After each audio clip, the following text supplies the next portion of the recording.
क्या ऐसा कारण है कि गोबर की खाद डालने के बाद जो फसल उगती है वो पीली पड़ जाती है और ये पीलापन 30, 35, 40 दिनों तक रहता है और शुरुआत में ही जब फसल पीली हो जाती है तो उसकी बढ़वार अच्छी नहीं हो पाती, जड़ें नहीं बढ़ पाती, पत्तियां कम रह जाती हैं, तो उससे कल्ले भी कम निकलते हैं और फिर बाद में बालियां भी कम बनती हैं।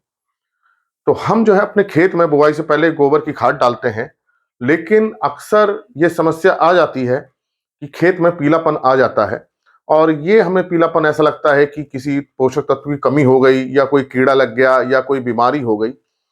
वास्तव में ये समस्या क्यों होती है और इसका क्या कारण है, आज मैं इसी बात पे चर्चा करूंगा। आप इस पूरे वीडियो को सुनेंगे तो आपको इसका कारण और निवारण दोनों पता चलेंगे। मैं डॉक्टर अमित भटनागर पंतनगर कृषि विश्वविद्यालय में सस्य विज्ञान विभाग में प्रोफेसर के पद पर कार्यरत हूं और मेरा यही प्रयास है कि किसानों तक सही जानकारी पहुंचे ताकि उसका लाभ वो अपनी खेती में ले सकें। इसके लिए मैंने इस चैनल पे एक अलग से प्लेलिस्ट बनाई है, कृषि किसान, जो किसान भाइयों के लिए विशेष रूप से लाभकारी है। अभी जो मैंने आपको बात बताई कि गोबर की खाद तो हम पोषक तत्वों के लिए डालते हैं, भूमि की दशा सुधारने के लिए डालते हैं ताकि हमारी फसल बहुत अच्छी हो, लेकिन कभी कभी हमें इसके अच्छे परिणाम नहीं मिलते हैं। और पहला जो दुष्परिणाम यही नजर आता है कि गोबर की खाद डालने के बाद जो फसल निकलती है वो पीली होने लगती है।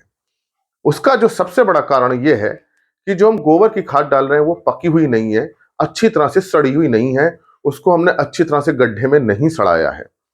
सामान्यतः जो हम खाद डाल देते हैं गोबर की, गोबर हमें फ्रेश डंग मिला, उसको हमने सीधे खेत में डाल दिया या एक हफ्ते बाद डाल दिया, या गोबर मिलता रहा हम 8-10 दिन पे खेत में डालते रहे, तो ये कच्चा गोबर है और इस गोबर से डालने से हमको पोषक तत्व नहीं मिलते हैं। गोबर की खाद है तो उसके लिए हमको तभी बहुत अच्छा फायदा मिलेगा जब हम उसको अच्छी तरह से किसी गड्ढे में सड़ा लें। तो आप गड्ढा बनाइए, गोबर उसमें डालते रहिए और उसको सड़ाते रहिए। अब सड़ाने का अर्थ यह है कि डिकम्पोजिशन हो रहा है। अब डिकम्पोजिशन क्या है? ये एक थोड़ी सी केमिस्ट्री है, थोड़ी सी साइंस है, इस बात को समझिए। पशु जो घास खाता है, चारा खाता है, वो पोषक तत्व उसको शरीर को लगते हैं और जो पोषक तत्व नहीं लग पाते हैं वो उसके गोबर के माध्यम से बाहर आते हैं और इसी गोबर में और मूत्र में सभी प्रकार के पोषक तत्व होते हैं जो पशु नहीं ले पाता है। तो घास के अंदर जो भी पोषक तत्व है सब वो गोबर के अंदर भी होते हैं। मूत्र भी होता है, उसका यूरिन होता है, तो उसकी वजह से उसमें एंजाइम्स और दूसरे न्यूट्रिएंट्स भी बहुत ज्यादा हो जाते हैं।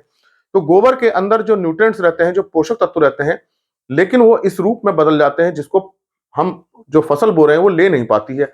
उसके अंदर सेलुलोज है, हेमोसेलुलोज है, लिग्निन है, बहुत सारी तरह की प्रोटीन्स हैं, बहुत तरह के कंपाउंड्स हैं जिसको पौधा आसानी से ले नहीं पाता है।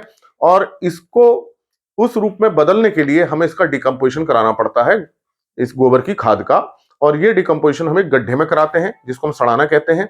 ये करीब 3-4 महीने लगता है और अच्छी जो सड़ी हुई गोबर की खाद होती है वो काली भूरी सी हो जाएगी, हल्की होगी, भुरभुरी होगी और उसमें बदबू नहीं आएगी। सबसे अच्छी बात ये रहती है, आपको पता चलेगा जब तैयार है तो उसमें से बदबू, कोई किसी तरह की फाउल स्मेल नहीं होती है।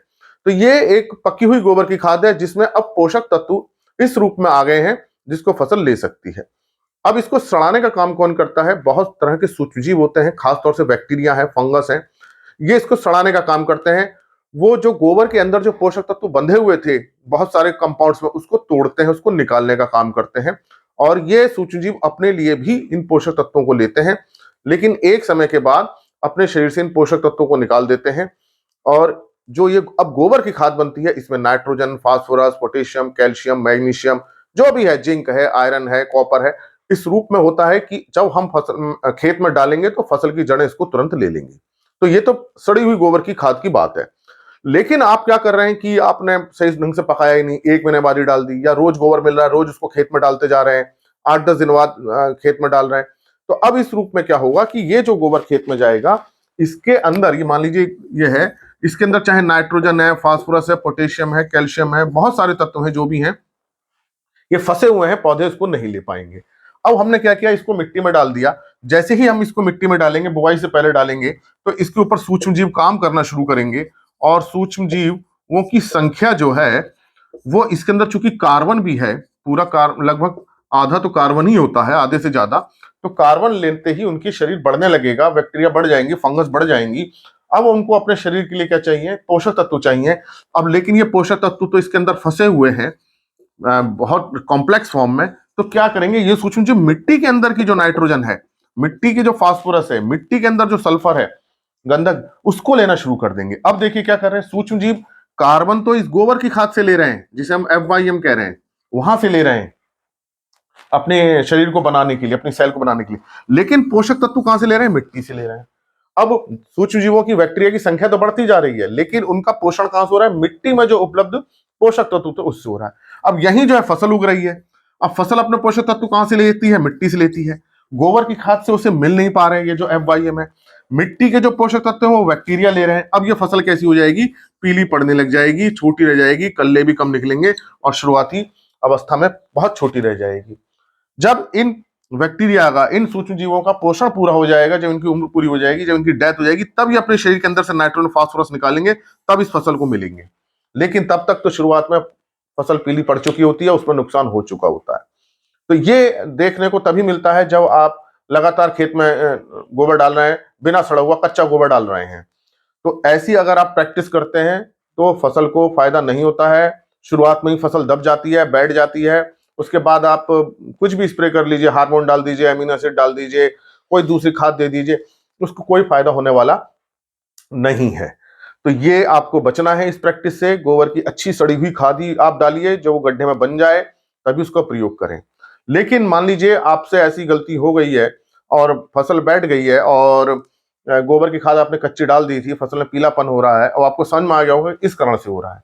अब इसका उपाय क्या है? इसका उपाय यह है कि इस गोबर को हम जल्दी से सड़ाने की कोशिश करें, जो मिट्टी के अंदर पड़ा हुआ है। मतलब जो सूक्ष्म जीवों को हम पोषण बाहर से देने की कोशिश करें, ताकि अपने अंदर का वो तत्व निकाल दें। तो इसके लिए हम क्या कर सकते हैं, हम इसमें बाहर से यूरिया दे दें। तो यूरिया हम देंगे तो वो यूरिया की जो नाइट्रोजन तुरंत किसको मिलेगी, कुछ तो नाइट्रोजन पौधों को मिल जाएगी और कुछ बैक्टीरिया को मिलेगी, जो जल्दी से इसको सड़ाने का काम कर देंगे।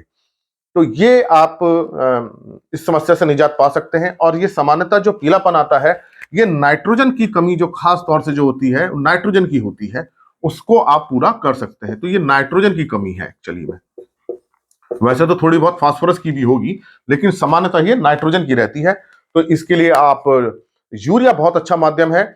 यूरिया की खाद डाल दीजिए और ये तुरंत जाके मिट्टी में काम करेगी और बैक्टीरिया की एक्टिविटी को बढ़ा देगी, बैक्टीरिया का पोषण पूरा करेगी, न्यूट्रिशन, और एक सड़ाने का काम भी जल्दी करने लगेंगे बैक्टीरिया, और जिसके अंदर बैक्टीरिया के अंदर, सूक्ष्म जीवों के अंदर जो पोषक तत्व है वो रिलीज हो जाएंगे। तो ये आप कर सकते हैं। और 30-35 किलोग्राम नाइट्रोजन प्रति हेक्टर आप जो है डाल दीजिए। आप इसको यूरिया में कन्वर्ट कर लीजिए। यूरिया निकालने का तरीका ये होता है, जितनी नाइट्रोजन है उसको 2.17 से गुणा कर देंगे तो यूरिया निकल आती है। तो ये फार्मूला आप याद कर लीजिए कि जो यूरिया की जो मात्रा होती है, जितनी नाइट्रोजन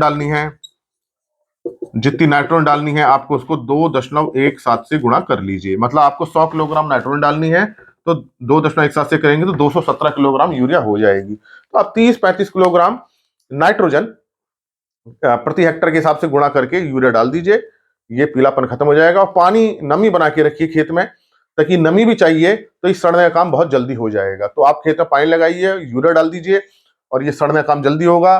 तो कुछ यूरिया पौधे को मिलेगी, उसका पीलापन दूर होगा, और कुछ बैक्टीरिया को मिलेगी, तो बैक्टीरिया अपना काम और तेज शुरू कर देंगे और सड़ने का काम तेजी से हो जाएगा। आशा है मेरी बात आपकी समझ में आई होगी कि ये पीलापन क्यों आता है और इसे हम कैसे दूर कर सकते हैं। इन वीडियोस को ज्यादा से ज्यादा लोगों के साथ शेयर करें, ताकि उनको भी इनका लाभ मिल सके और वो अपना अच्छा उत्पादन ले सके। अगर चैनल सब्सक्राइब नहीं किया तो सब्सक्राइब कीजिए। धन्यवाद।